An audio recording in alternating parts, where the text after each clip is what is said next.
الحمد لله والصلاة والسلام على رسول الله وعلى آله وأصحابه أجمعين। বাংলাদেশের টেকনাফ থেকে তেঁতুলিয়া পর্যন্ত নন-এমপিওভুক্ত শিক্ষকদের দাবি আদায়ের জন্য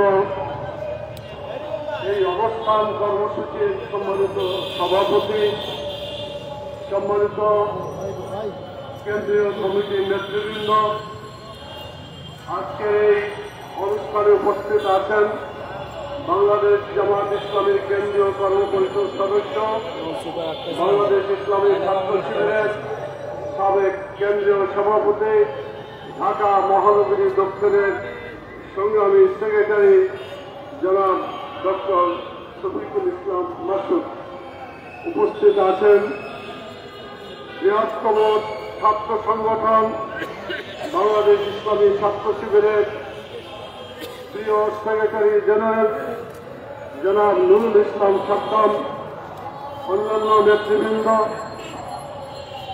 উপস্থিত সাংবাদিক বন্ধুগণ, আমার সামনে ভূমিষ্ঠ অভুক্ত আমাদের শ্রদ্ধেয় শিক্ষক মন্ডলী, আসসালামু আলাইকুম ওয়া রাহমাতুল্লাহি ওয়া বারাকাতুহু।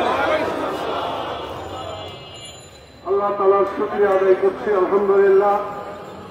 আপনাদের এখানে আসার কথা আগে থাকলেও সফরের ব্যস্ততার কারণে আসতে পারি নাই।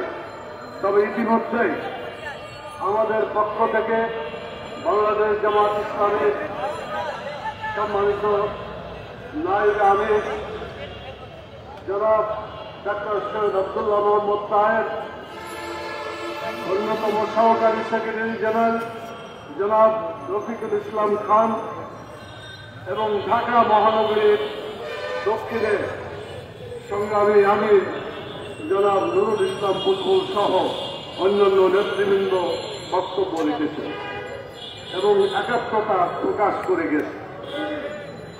অন্যান্য দলের মধ্যে উল্লেখযোগ্য যারা বাংলাদেশে জনগণের রাজনীতি করেন তাদের প্রতিনিধি এখানে এসেও বক্তব্য রেখেছেন। যারা একাত্মতা প্রকাশ করে এই বঞ্চিত অধিকার বঞ্চিত শিক্ষকদের পাশে দাঁড়িয়ে কথা বলেছেন এবং তাদের সমর্থন ব্যক্ত করেছেন, আজকে আমার বক্তব্যের শুরুতে আমি তাদেরকে ধন্যবাদ জানাই। বাংলাদেশের রাজনৈতিক দলগুলো যদি ঐক্যবদ্ধভাবে কোনো দাবি উচ্চারণ করে এবং সেটা আদায়ের জন্য চেষ্টা করে, সেই দাবি বাস্তবায়িত হয়ে থাকে, এটাই ইতিহাসের বৈশিষ্ট্য বলে আমরা দেখেছি। এই জায়গায় কিছুদিন আগে আমরা ইফতেদায়ী মাদ্রাসা বঞ্চিত শিক্ষকদের ব্যাপারে বক্তব্য রেখেছিলাম।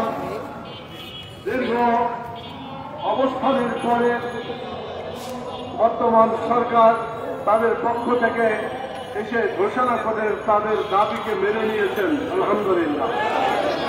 আমি বিশ্বাস করি আজকে নন-এমপিওভুক্ত যত শিক্ষা প্রতিষ্ঠান আছে, আজকে তাদের সকলের প্রতিনিধি গোটা বাংলাদেশের সমগ্র শিক্ষা প্রতিষ্ঠান থেকে নন-এমপিও শিক্ষক প্রতিনিধি এখানে উপস্থিত হয়েছেন।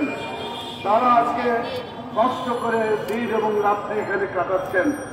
আজকে 9ম দিন চলছে, 9 দিন চলছে তাদের এই ধরনের কষ্টের অবস্থান। মানবতা বলে শিক্ষকদেরকে ভাবে রাস্তায় বসে থাকাটা একটা দেশের স্বার্থের পরিপন্থী, একটা দেশের মর্যাদার পরিপন্থী। বাংলাদেশ যদি বিশ্বের দরবারে তার মর্যাদাকে টিকিয়ে রাখতে চায় এবং সত্যিকার ভাবে প্রতিষ্ঠা করতে চায় শিক্ষা ব্যবস্থার মান এবং সম্মান, তাহলে অনতি বিলম্বে আজকের এই নন-এমপিওভুক্ত শিক্ষকদের অবস্থানের এই জায়গায় এসে তাদের দাবি পূরণ করে তাদের এই কর্মসূচির সমাপ্তি ঘোষণা করা। আমরা বর্তমান সরকার, প্রধান উপদেষ্টা সহ উপদেষ্টা সরকারের যারাই আছেন সকলের দৃষ্টি আকর্ষণ করে বলতে চাই, আপনারা লেখাপড়া করেছিলেন, আপনাদের গ্রামের স্কুল কলেজ মাদ্রাসা ইত্যাদি জায়গা থেকে সেই স্কুল কলেজ মাদ্রাসার শিক্ষক ভাইরা বোনেরা এখানে এসেছেন। শ্রদ্ধার সাথে তাদের সাথে ব্যবহার করা, সম্মানজনক আচরণ করা, তাদের দাবি শোনা এবং সেটাকে মেনে নেওয়া আজকে সময়ের দাবি। যদি আজকে দাবি মানা না হয়, বাংলাদেশের যে সমস্যা, আগন্তুক সমস্যা, এই সমস্যা যদি যুক্ত হয় তাহলে দেশটিকে আমরা গন্তব্যস্থলে নিয়ে যেতে পারবো না। সেজন্য বাংলাদেশের অস্তিত্ব, বাংলাদেশের ভারমর্যাদাকে সমুন্নত রাখার জন্য আজকের এই অধিকার বঞ্চিত নন-অন্তর্ভুক্ত শিক্ষকদের দাবি অবশ্যই মেনে নিতে হবে। আমরা লক্ষ্য করেছি